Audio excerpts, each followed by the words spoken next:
Behind the Iron Curtain, a small group of men controls the lives of some 100 million human beings. From behind the Iron Curtain, the same small group threatens the peace and liberty of humanity. Why are they so? What is this communism which drives them on?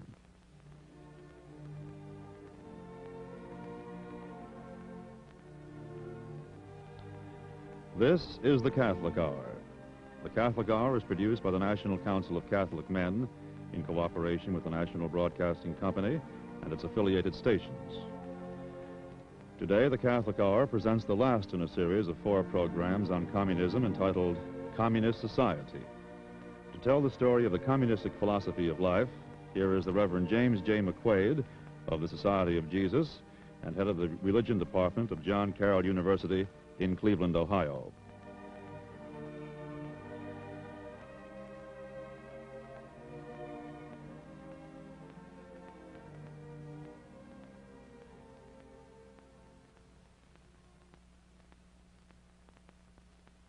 If you ever get a chance to take a course in geology, by all means do so.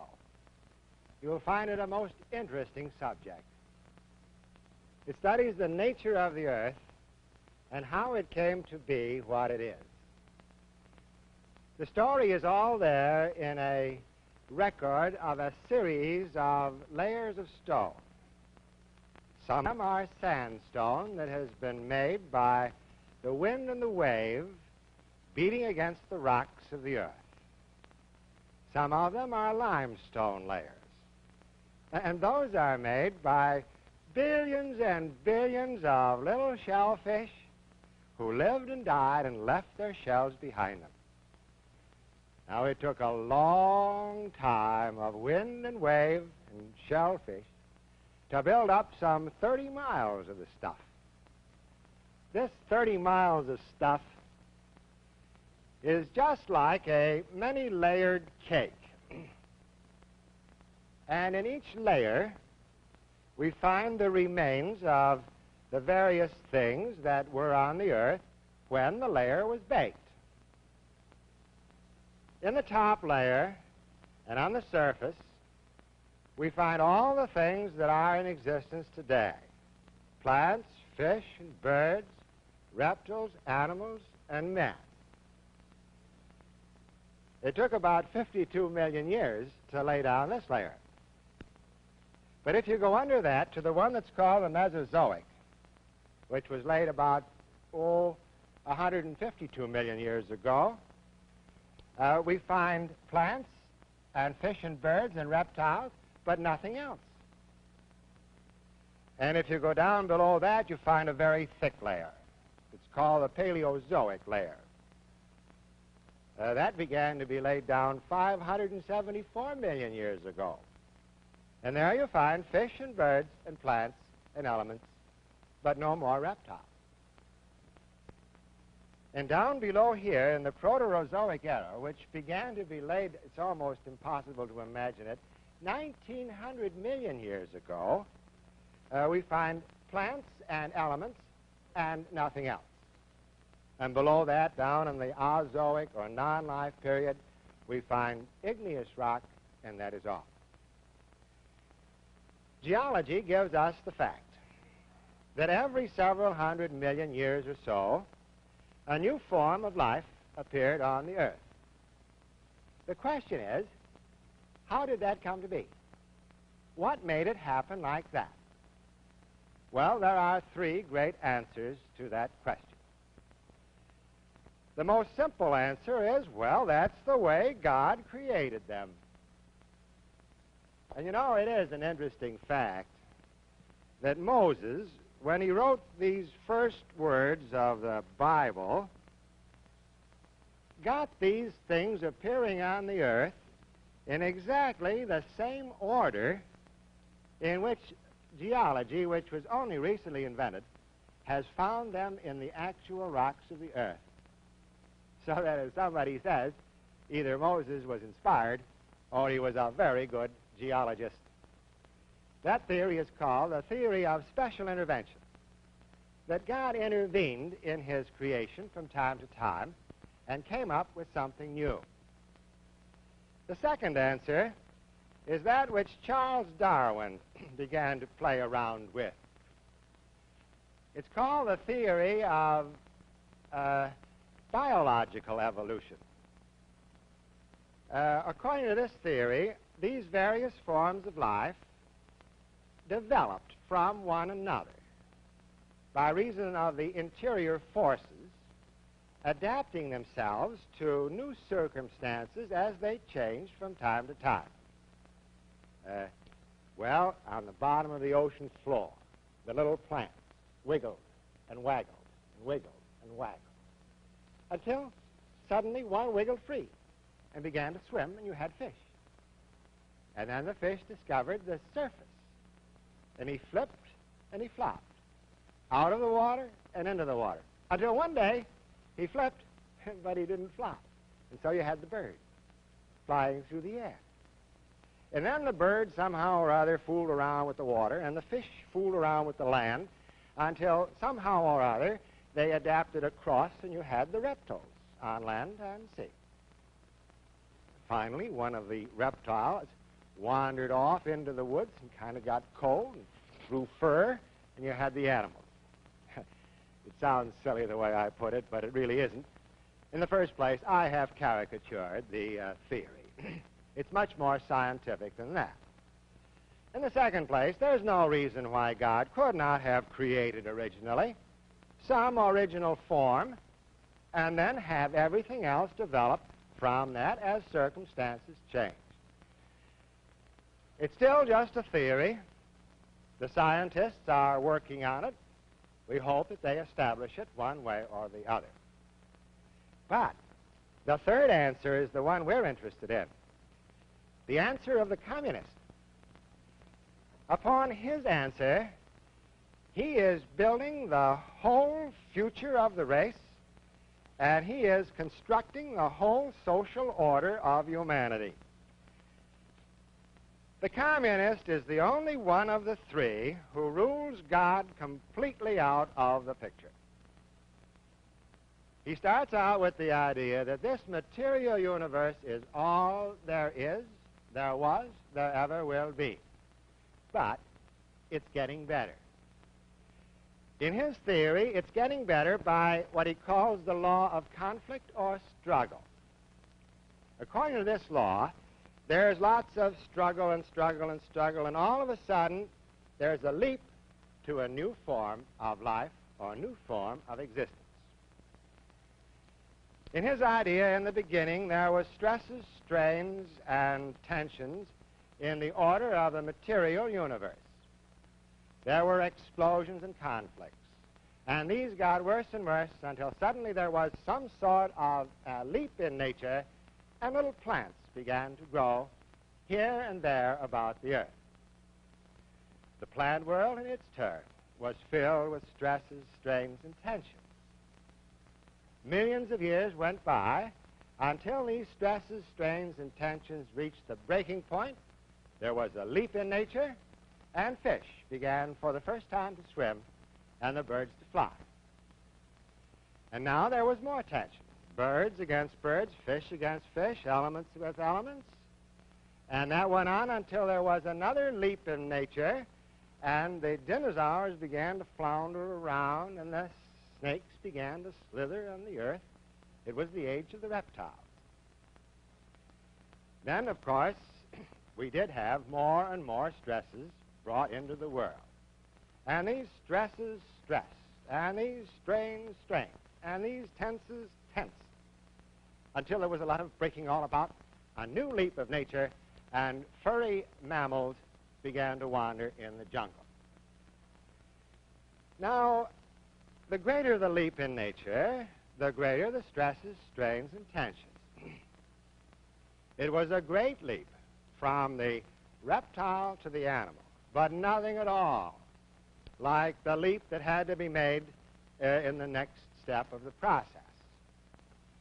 Now we did have a stressful, strainful, tense-filled world.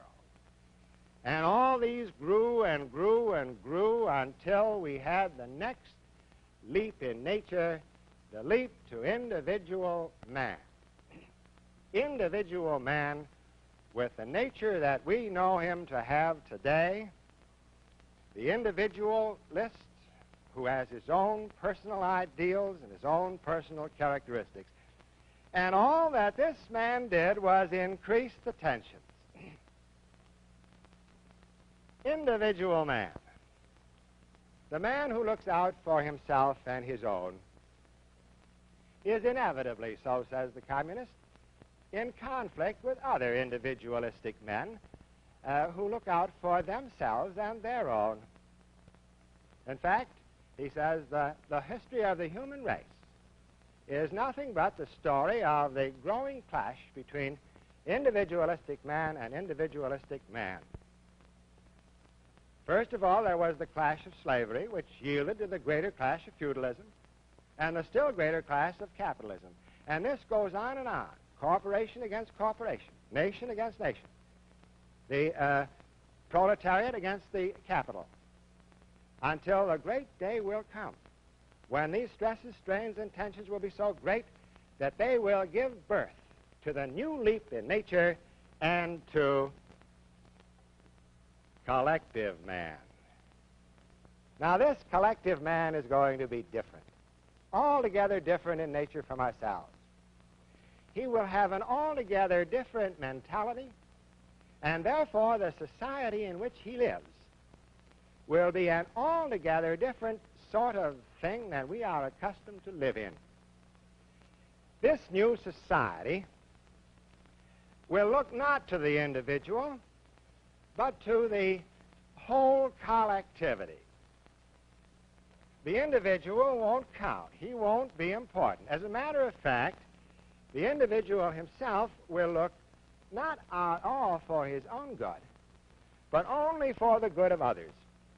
In fact, his personality will be so fused with that of all the others that he will think the same, work the same, live the same, have the same as all others. Just as a lake trout will not leave its school of fish and walk down the beach on its tail, so neither will collective man wish to leave the lockstep life of the collectivity.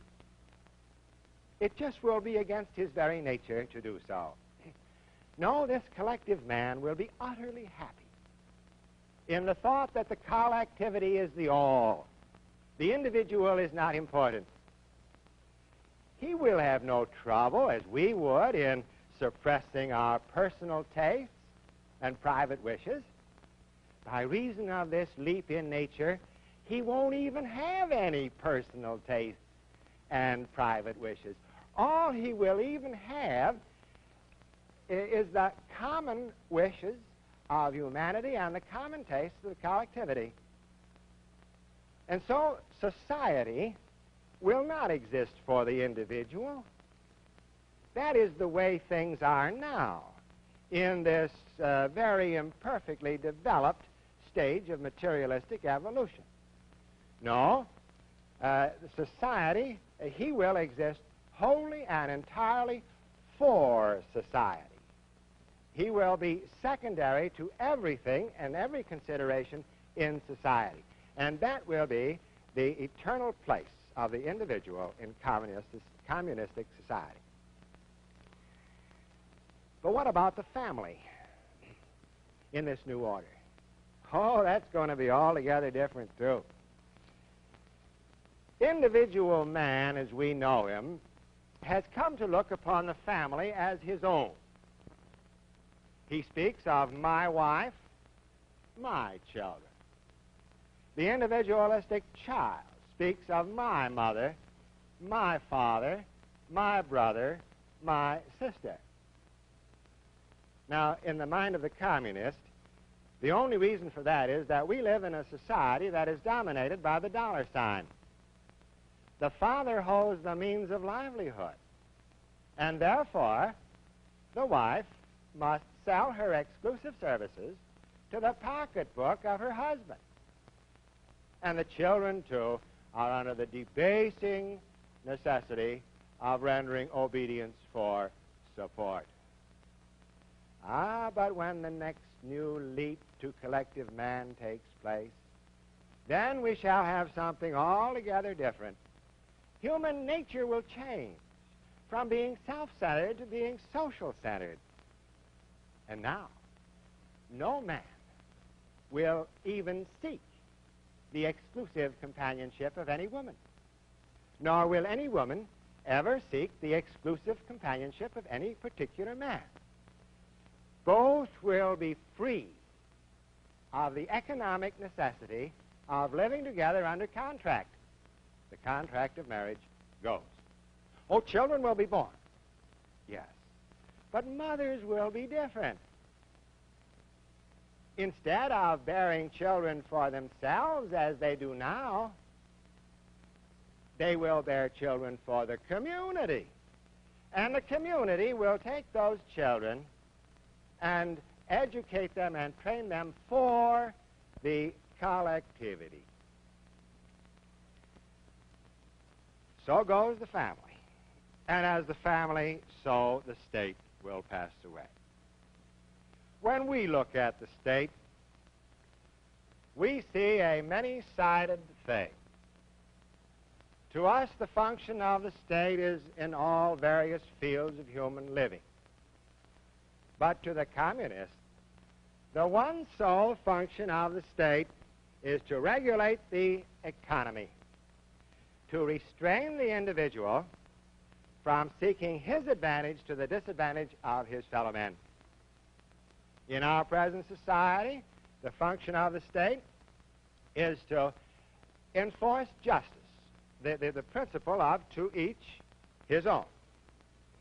That is because in this present order, the individualist tends to steal that which belongs to others. In this present order, the sole function of the state is to restrain the individual from creating scarcities through which he hopes to exploit his fellow men.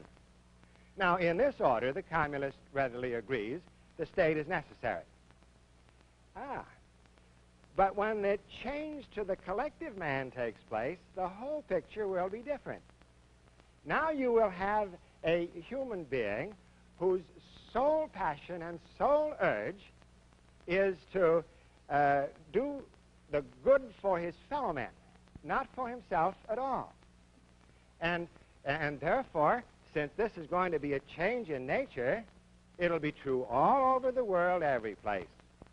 And so, there will be no need to restrain the individualist from exploitation.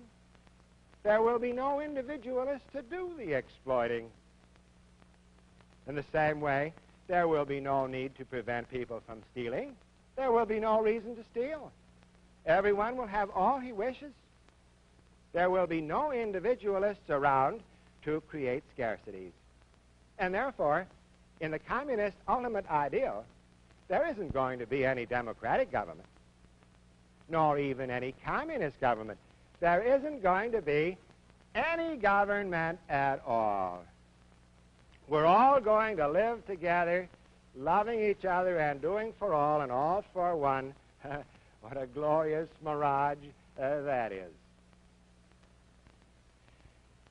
So, family goes, the state goes. All this new skyline of the future is going to be a whole lot different from the skyline of today. Today we have the domes and towers of our city halls and courthouses. All of these will pass away. But above all, these steeples in our big cities and in all the little villages throughout the length and breadth of our land will pass away. For as the family, so and the state, so religion will leave the world. We look at religion, again we see a many-sided thing, and a lovely thing for many fields of human life and action. We look at the great religions of the world. We look at the Hindu religion, and we see the root and source of the great culture of India. We look at the Jewish religion, and we see the tradition of centuries of loyalty to a great ideal. We look at the Buddhist religion, and we see one of the grandest natural philosophies of living known to man. In the Christian religion, of course, we see the root and source of our whole civilization and culture. In the Mohammedan religion, the beauty of simple loyalty to a great ideal. And in the religion of Confucius, we see the history of one of the most respected civilizations in the world, the civilization of the great Chinese. But not the communist. To the communist, the one sole function of religion is to pacify the downtrodden victims of capitalistic oppression. To pacify them by offering them a future life where all will be well. Pie in the sky when you die, you know. By offering them a God, to give a God to an exploited man to help him bear in patience the pain of his exploitation. But after the new collective man emerges, there won't be any oppressed or downtrodden. There won't be any exploited to pacify, because there will be no individualists left to do the exploiting. There won't be any need of suggesting a future heaven, because heaven is already here. And so religion will have died of uselessness. But, says the communist, until it does die of uselessness, it will continue to pacify. It will continue to offer the hope of some other life in the future that will lessen the stresses, strains, and tensions of modern society, and so hold back the glorious day of that leap to the collective man. Now, it must not be allowed to do this. It must be destroyed in order to hasten this happy eventuality. Above all, it must not be allowed to be around to usher in the coming of this new collective man, to confuse him and make him worried about his new collective and self-sufficient society in which he is forming. And therefore, by his very basic principles, the communist is dedicated wholeheartedly to war with every single form of religion known to man. Oh, there's no mystery about communism. It's all down there in Joe Stalin's little book, Dialectical and Historical Materialism. He who runs may read. There is no enigma in communist policy. They tell you very plainly. It's all a matter of fostering this materialistic evolution. They are, they always have, they always will foster the stresses, strains, and tensions out of which will come the new collective man.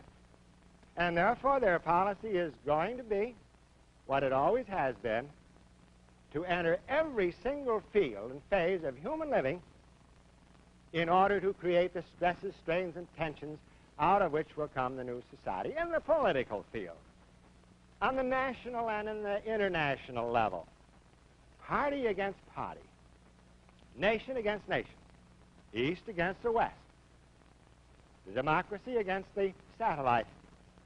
The more stresses and strains and tensions, the sooner will come the leap to the collective order.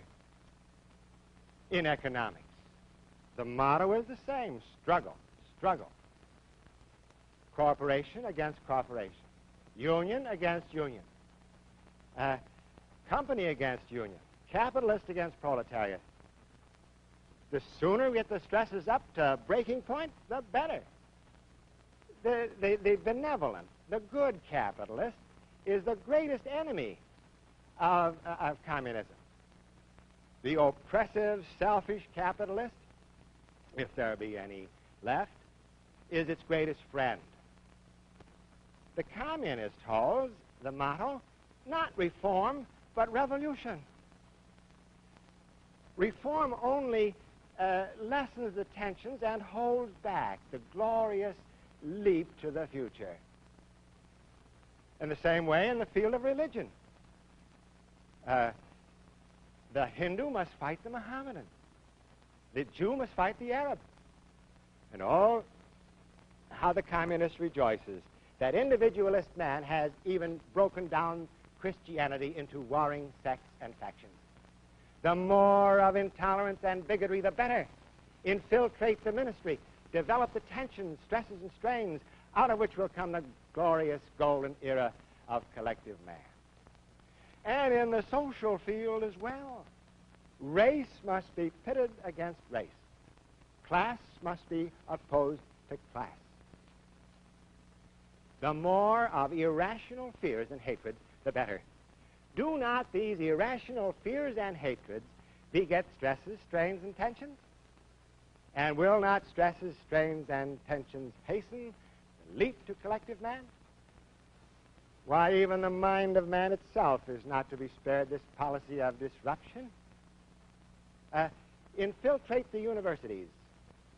Error is multiple, truth is only one. Truth unites men, error divides them. Preach the doctrine of multiple philosophies so that the sooner we can get this individualistic brain of man to break, the sooner we will have the glory of collective man.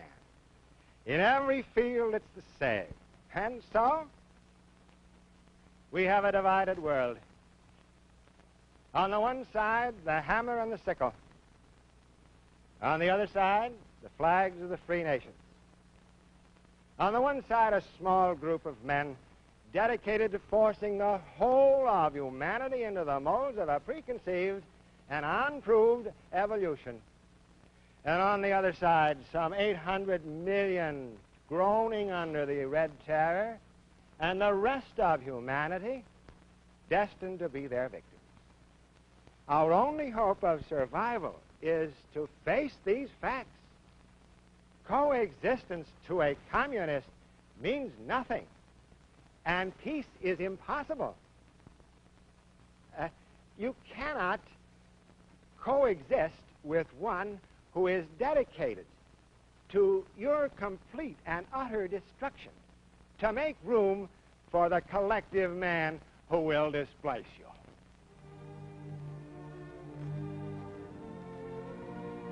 Today, the Catholic Hour has presented the Reverend James J. McQuaid of the Society of Jesus and head of the Religion Department at John Carroll University, in the last of a series of 4 programs on the communist philosophy of life entitled Communist Society. If you would like to receive a copy of today's program, write to Catholic Hour TV, Washington 5, D.C. That's Catholic Hour TV, Washington 5, D.C. The Catholic Hour is produced by the National Council of Catholic Men. The Catholic Hour will return to the NBC TV network in April. At that time, the National Council of Catholic Men will present a special series of dramatic programs based on unusual stories of religious. This is Bill Hanrahan speaking.